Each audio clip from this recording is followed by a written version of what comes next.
the DJ used to be invisible in the dark. Now, she is the only thing you're supposed to see.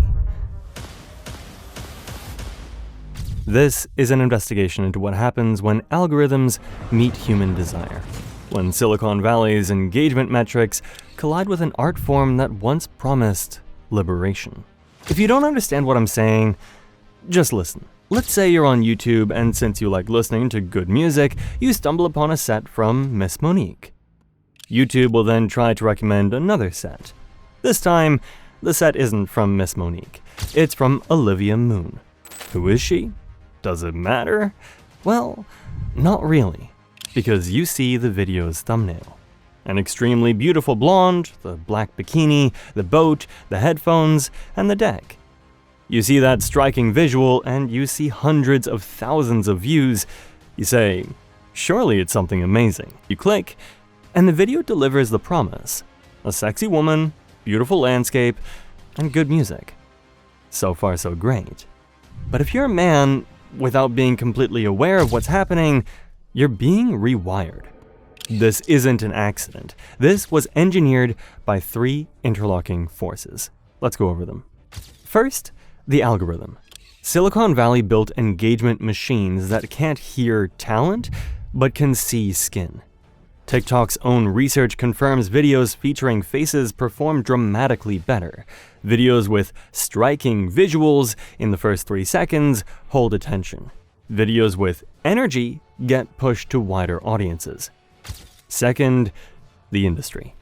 Promoters follow the followers. If a DJ has 1 million Instagram fans, she gets booked, regardless of whether those fans came for the music or the bikini photos.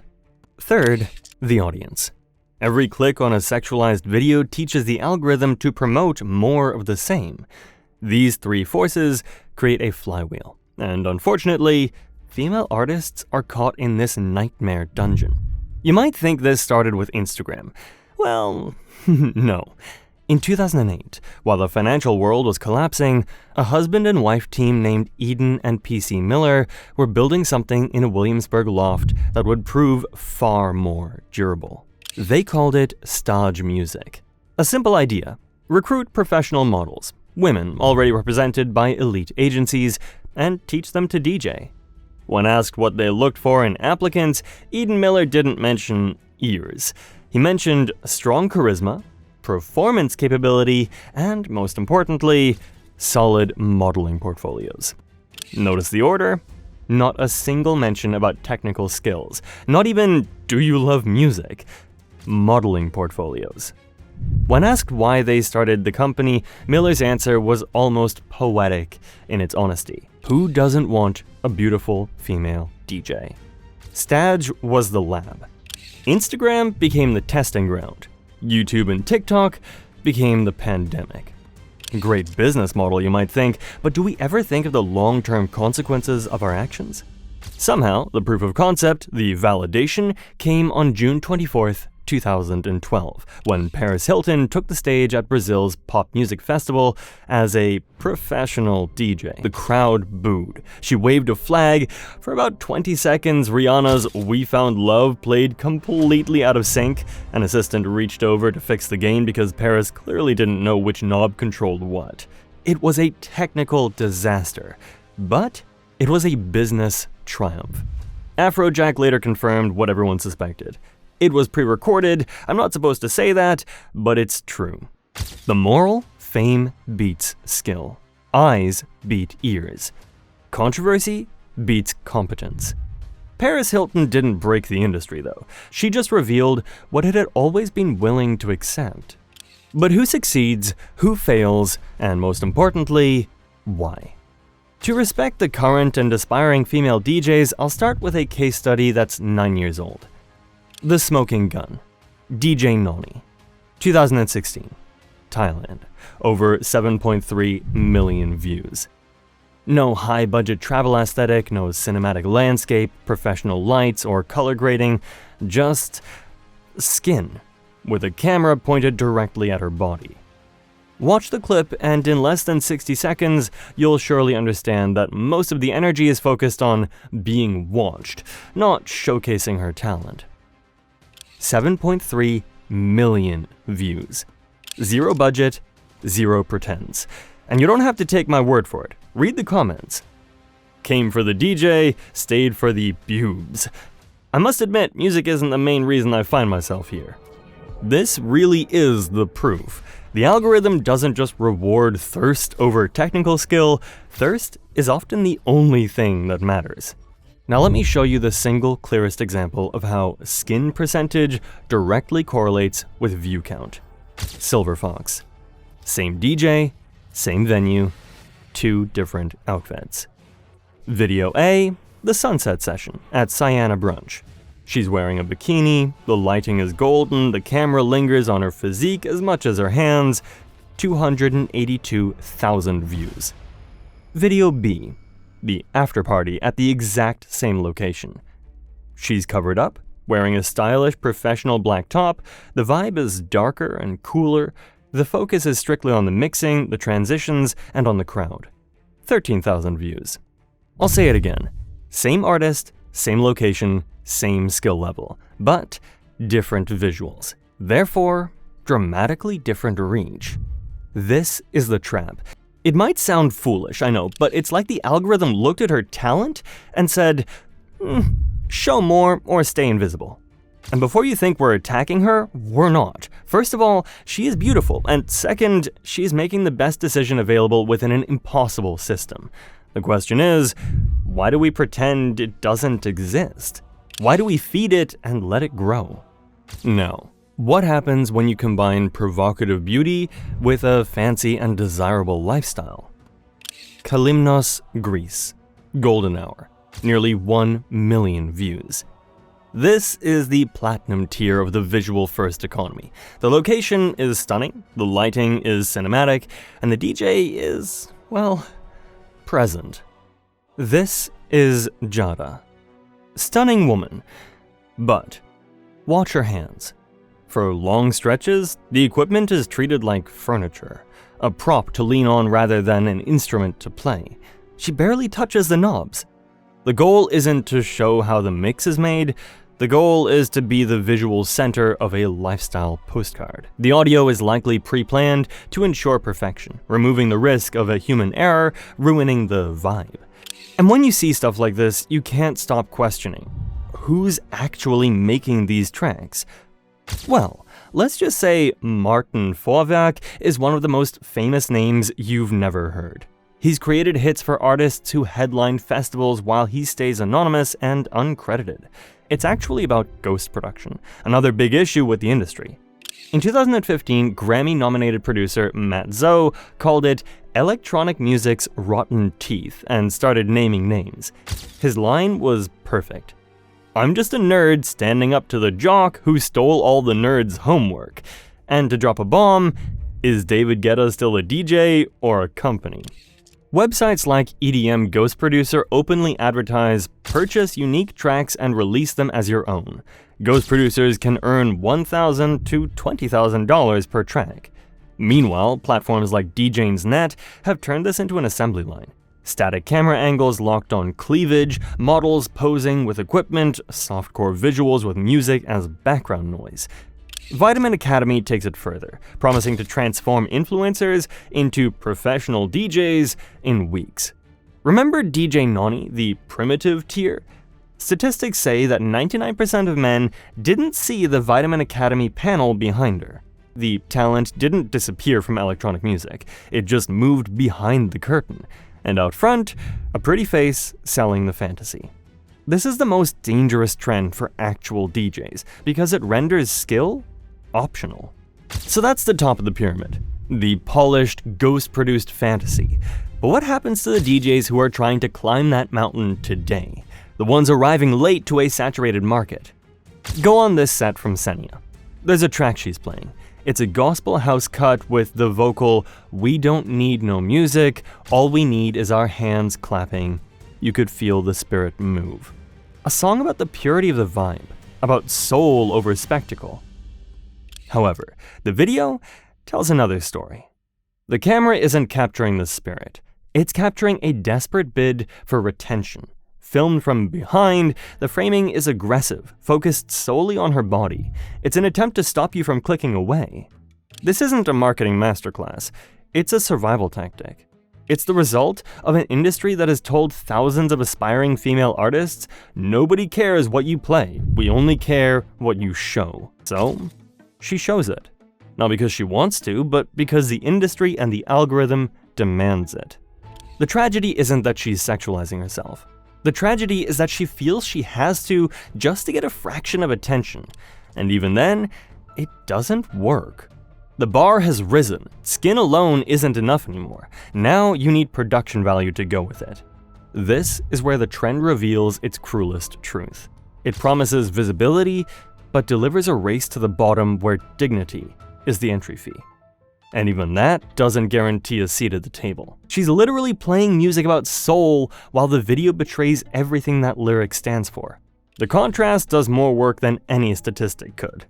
This desperation leads us to the final and perhaps most important distinction in this entire industry. The difference between a DJ who plays for the crowd and a creator who plays for the lens. Take Palmera and Joanna Kuchta. Both are stunning women, both are talented, but their intent is completely different. Palmera represents the TikTokification of the DJ booth. Unlike Giada's calm aesthetic, Palmera sells backup dancers, pool parties, pink lighting, Baby Yoda statues. Every frame is engineered for the scroll. She constantly breaks the fourth wall, locking eyes with the lens. This isn't just a DJ set. It's a 60-minute show where the Pioneer decks are just a co-star. And to be fair, she isn't talentless. She knows her way around the equipment. But that skill is a safety net, not the main act. The algorithm doesn't reward her transitions, it rewards her eye contact. Then there's Joanna Kuchta, also a massive Instagram model, also beautiful. Her brand is 90s Barbie cyber aesthetic. But watch closely. She barely acknowledges the camera. She treats the set like an art project, not a broadcast. In Palmera's world, the music is the soundtrack to her performance. In Joanna's world, the performance is in service of the music. And here's the crucial nuance. Joanna has a perfect body too, and she absolutely leverages it on her personal Instagram. We aren't pretending that she doesn't. But this investigation isn't about their private lives. What happens when they stand behind the decks and press record? That is the product. That is what we're judging. You'll find variations of these patterns everywhere. Garci mixing live guitar but reduced to a thumbnail focused on her chest. Dobrofaza using kinetic bouncing as a visual hook. Olivia Moon selling the old money fantasy on yachts. Different strategies, same machine. We all have to remember that when COVID-19 shut down the clubs in 2020, DJs lost their natural habitat. The dance floor disappeared. The crowd disappeared. The immediate feedback loop that made DJing an art form was gone. Suddenly, every DJ was competing in an arena designed by engineers in Palo Alto who had never stepped foot in a club. Your success is determined by how quickly you stop the scroll, how long you hold attention, and how much engagement you generate. The algorithm can't hear a perfectly timed transition. It can't feel the tension before a drop. It can't recognize the artistry of harmonic mixing. What it can see, faces, bodies, movement. Standing still, focused, reading the room, low retention, buried. Bouncing, dancing, looking at the camera, wearing something eye-catching and provocative, high retention, promoted. The pandemic didn't create this problem. As we showed you, it was already a phenomenon. But it was a clear market statement. The level of success became like never before strongly correlated with the skin percentage. Now, some people might be thinking, this is just slut-shaming, misogyny. You're attacking women for using their sexuality. No. We're attacking a system that forces women to choose between their dignity and their career. We're attacking platforms that built algorithms specifically designed to reward sexualization because it maximizes engagement. We're attacking an industry that books follower counts instead of talent. We're attacking an audience that clicks on cleavage faster than it listens to a mix. Every woman in this investigation is making the best decision she can within an impossible system. Some choose to play the game. For them, this isn't a compromise of dignity, but a capitalization on an asset. They understand exactly what the market demands, and they're happy to supply it, with no shame at all. At the same time, some refuse. Both choices are valid. Both choices have consequences. But the fact that they have to make that choice at all, that's what we're investigating. The more people that see this problem clearly, the better chance we have of fixing it. But here's the thing that gives us hope. The machine is cracking. Fred again proved you can go viral being talented, hardworking, and genuinely kind, forming an authentic connection with the crowd. We covered his story in a dedicated video if you want the full picture. But okay, Fred is a man and we're talking about female DJs. Well, what about Nova? The little Belgian dynamite. Her energy isn't just fun, it's malicious. When she's behind the deck, people stop their status game and start living, dancing. Nobody is pulling out their phone to record a reel because they're too busy fighting for their life in the pit.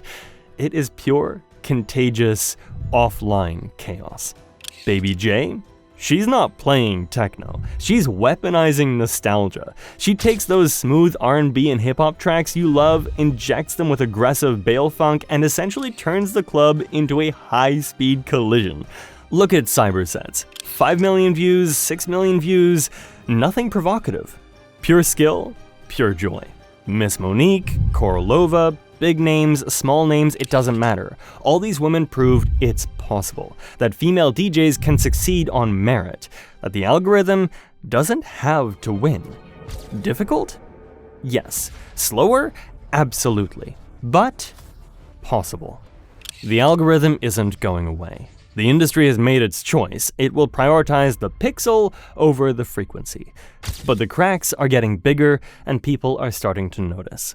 All platforms should understand, the algorithms they build shape culture. They've created systems that reward sexualization. They could build systems that reward talent, that spread love and kindness, but they chose not to. All industry professionals should recognize booking follower counts instead of talent creates a system where looks matter more than loops. All men in the audience should realize every click matters, every comment feeds the machine. When they engage with provocative content, they vote for more of it. Restraint is a choice. Valuing artistry is a choice. All women facing this choice should know the position is impossible. But there is another way. Nova found it. Baby J found it. The women who refused to play the game and still succeeded prove it's possible. Talent is worth more than appearance. Art is worth more than aesthetics. Remember, electronic music began in the dark, where you couldn't see who was spinning. You could only feel what they were playing. And perhaps that's where it should return.